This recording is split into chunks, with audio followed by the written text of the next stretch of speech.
Hi guys. तो आप सब लोगों को पता चल गया होगा कि नीट का रिज़ल्ट जो है वो आउट हो चुका है, जो कि कल रात को 11 या 12 बजे के समथिंग आया था। एंड मुझे उसके बारे में कोई आइडिया नहीं था। मैं सुबह भी कुछ ऐसा ही चल रहा था कि मैं मोबाइल चला रही थी, कुछ काम कर रही थी और मैंने सुबह भी फ़ोन उठा के नहीं देखा। मतलब ऐसा नहीं हुआ था मैं फ़ोन चला रही थी बट मैं यूट्यूब नहीं खोला था मैंने। और मुझे बिल्कुल भी आइडिया नहीं था कि रिज़ल्ट आउट हो चुका है, यानी रिज़ल्ट आ चुका है। फिर मैंने एकदम से यूट्यूब खोला। यूट्यूब नहीं खोला था मैंने क्या हुआ था मेरे साथ, मैंने मोबाइल चलाई थी तो एकदम से गूगल लगाया था।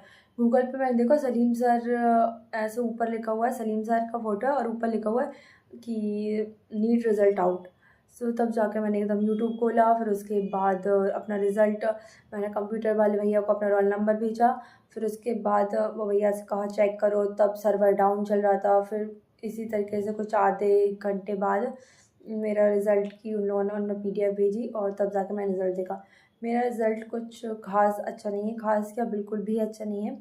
तो मेरा रिज़ल्ट ठीक-ठाक नहीं बट ठीक है। क्या ही कहूँ, मतलब मेरा रिज़ल्ट अंडर 300 आया। मेरे मार्क्स जो है अंडर 300 है और मेरी रैंक कुछ 6.5 लाख के अराउंड है। मुझे पता नहीं आई कांट नो कि इस बार मैं किसी कॉलेज में, मतलब प्राइवेट कॉलेज में ही एडमिशन लेने वाली हूँ, शायद से बीएचएमएस। और मतलब आप लोग मुझे एक चीज़ सजेस्ट करके बताना कि प्राइवेट बीएचएमएस से अपन कुछ आगे स्कोप है, या मतलब अच्छा रहेगा या नहीं रहेगा। या फिर मतलब नर्सिंग का इस बार जो एम्स नर्सिंग का जो एग्ज़ाम होता है उसके लिए फिर 1 साल वेट करना पड़ेगा, तब जाके अपने एम्स नर्सिंग का वो एग्ज़ाम दे पाएंगे। क्योंकि इस बार कोई आइडिया नहीं था कि एम्स नर्सिंग में कुछ होता है, इस तरीके से कुछ एग्ज़ाम वगैरह होता है।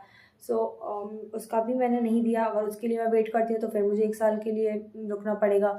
और इस बार ऐसा कुछ सुना मैंने, अभी एक दीदी से मैंने पूछा कि नर्सिंग का क्या रहता है, तो वो कह रही थी कि नीट के स्कोर के बेसिस पे भी आपको कोई भी गवर्नमेंट कॉलेज मिल जाता है नर्सिंग के लिए। और उसमें वो ऐसा भी बोल रही थी कि उसमें नर्सिंग के कोर्स के बाद आपकी कहीं पर गवर्नमेंट जॉब भी सिक्योर हो जाती है। और बीएचएमएस वगैरह जो भी आयुष कोर्सेज़ होते हैं उनमें कोर्स डिग्री लेने के बाद भी गवर्नमेंट जॉब के चांसेस बहुत कम रहते हैं। सो अब वो तो मुझे नहीं पता क्या होने वाला है बट अभी मैं इसी चीज़ पर इंफॉर्मेशन निकाल रही हूँ कि और अपन प्राइवेट बीएचएमएस करते हैं तो आगे अपना क्या स्कोप और क्या करियर रहता है। सो ये तो ठीक ठाक है। और जिन लोगों का सिलेक्शन हो चुका है उनके लिए बहुत ज़्यादा खुशी की बात है। सो आप लोगों के लिए कॉन्ग्रेचुलेशन। एंड जिन लोगों का नहीं हुआ है प्लीज़ डोंट टेक स्ट्रेस। जैसे अब मुझे पता है मेरे 286 मार्क्स हैं, 286 मार्क्स हैं मेरे, अंडर 300 है ये।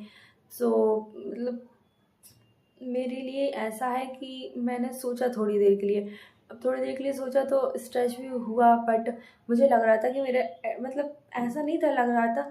मैं जब काउंट करता तो मेरे बहुत कम मार्क्स आए थे। कुछ क्वेश्चंस में तो डाउट थे कि, और मैंने पेपर जिस दिन हुआ था उसी दिन आकर काउंट करे थे, उसके बाद से मैंने पेपर को टच भी नहीं करा है। मतलब उस दिन मैंने काउंट करे थे, कुछ क्वेश्चंस में कन्फ्यूज़न थी और जो क्वेश्चन करेक्टली मतलब पक्का थे उनके मैंने मार्क्स काउंट करे थे तो मेरे मार्क्स बने थे 268। और वैसे मेरे मार्क्स 300 कुछ आ रहे थे, और मैं करेक्ट करेक्ट क्वेश्चंस के देखती तो, बट लेकिन मेरे नेगेटिव ज़्यादा हो गए तो मेरे मार्क्स कम हो गए। सो मेरे वैसे आए थे 268। मैं कुछ क्वेश्चंस के काउंट भी नहीं कर रही थी, लेकिन मैं भगवान से प्रे कर रही थी, भगवान जी प्लीज़ 300 क्रॉस, 300 क्रॉस, मतलब 300 तक एटलीस्ट पहुँच जाएँ। बट ऐसा नहीं हुआ। मेरे 286 मार्क्स ही आए हैं, मतलब 14 मार्क्स कम रह गए 300 में। और मुझे ऐसा लगता है कि भगवान, गॉड जो है वो सब कुछ देखते हैं तो उसी हिसाब से काम करते, उसी हिसाब से वो सब लोगों को उस हिसाब से चीज़ें देते हैं।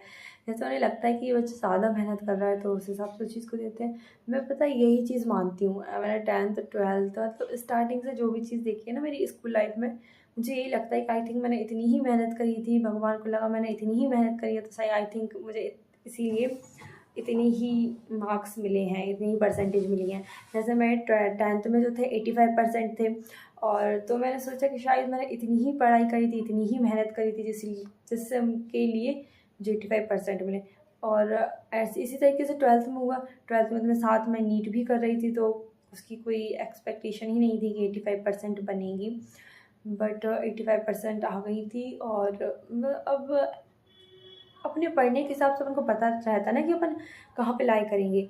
ऐसे अब बोलने को तुम बोल दो कि हमें 90 चाहिए, 90 चाहिए, 90%, भगवान जी प्लीज़ 90%। अब ऐसा थोड़ी होता है, जितना आप पेपर में लिख के आए हो, जितना आपने पढ़ा हुआ है, उस हिसाब से आपको मार्क्स मिलते हैं। सो बस मैं इसी चीज़ पे बिलीव करती हूँ कि भगवान को जितनी मेहनत दिखी होगी मेरी, उस हिसाब से उन्होंने मुझे मार्क्स दिए हैं। पता है मुझे 286 मार्क्स बहुत ज़्यादा कम है। मतलब इस टाइप का रिज़ल्ट मेरे हिसाब से तो कोई यूट्यूब पर शेयर भी नहीं करता होगा, but I share this result because I have not regret, कि मतलब मुझे कोई रिग्रेट नहीं है इस चीज़ का कि मैं अपने इतने गंदे मार्क्स भी मैं बता रही हूँ यूट्यूब पे। सो आई शेयर दिस मार्क्स।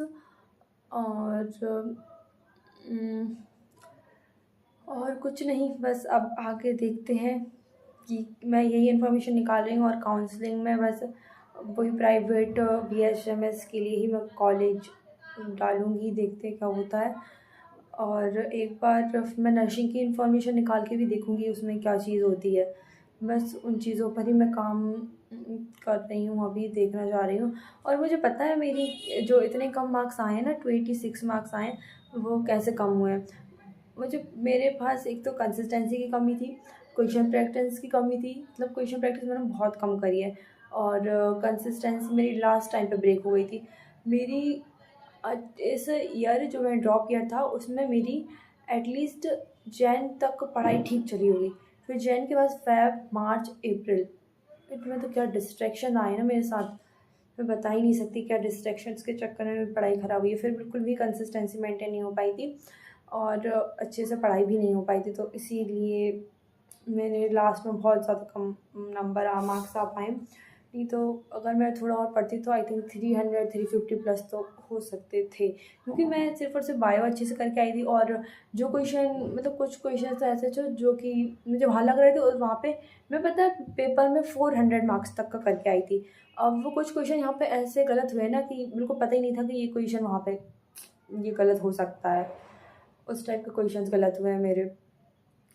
अब ये चीज़ें अगर आप लोग को लग रहा होगा कि आप इसे नेक्स्ट टाइम सुधार सकते हो, तो मैं ऐसा नहीं कर सकती। आई थिंक मुझे ऐसा अब खुद से लग रहा है कि ये जो मुझे गलतियाँ पता है मैंने क्या क्या करी हैं, बट आई थिंक मुझे लग रहा है कि ये मैं नेक्स्ट टाइम में इन्हें भी इम्प्रूव नहीं कर पाऊँगी। So I don't take another drop. So इसीलिए मैं अनदर ड्रॉप नहीं ले रही हूँ। और मैंने वही फैमिली से भी पूछा, तो वो भी अनदर ड्रॉप के लिए मना कर रहे हैं, बिकॉज मैंने स्टार्टिंग में बहुत मेहनत से पढ़ाई करती हूँ, फिर लास्ट टाइम में जब डिस्ट्रैक्शन ने सब कुछ ख़राब कर दिया ना, तो फिर अब नहीं लगता कि मैं नेक्स्ट टाइम से फिर से उसी कंसिस्टेंसी के साथ पढ़ पाऊँगी। So I don't take drop. And बस अभी आगे कुछ देखते हैं क्या होता है। So okay bye. आप सब लोग जिन लोगों का सिलेक्शन हुआ है वो इन्जॉय करिए, और अब जिन लोगों का सिलेक्शन नहीं हुआ है एंड जिन लोगों के मेरी तरह 200-300 के बीच में कम मार्क्स आए हैं, so please don't take it stress. And चलिए यार, कुछ सोचो कि आगे क्या कर सकते हैं, क्योंकि भगवान ने सबके लिए कुछ ना कुछ लिखा होता है पहली बात तो। बट एक अलग सर की मैंने एक लाइन सुनी हुई थी जिन्होंने कहा था, एक बच्ची से कह रहे थे वो, कि कोई भी डिसीज़न सही या गलत नहीं होता, उसे अपन को सही बनाना पड़ता है। सो आप जो भी चूज़ करोगे ना, उस पर उसके ऊपर बहुत अच्छे से मेहनत करना, एंड देन उस चीज़ पर आप काम करोगे तो डेफिनेटली वो सही डिसीज़न बन जाएगा आपका। एंड बस इसी डिसीज़न के साथ मैं BHMS चूज़ कर रही हूँ। नहीं तो ऐसे मैंने बहुत सी जगह यूट्यूब पे ही देख पा रही हूँ मैं कि कुछ लोग कर रहे हैं अच्छा है, मतलब हम लोग BHMS लेकर रिग्रेट फील नहीं कर रहे हैं, और कुछ लोग जिन लोगों ने शायद करा नहीं है, या फिर कुछ लोग ऐसे बोल रहे हैं कि BHMS में बहुत कम स्कोप रहता है।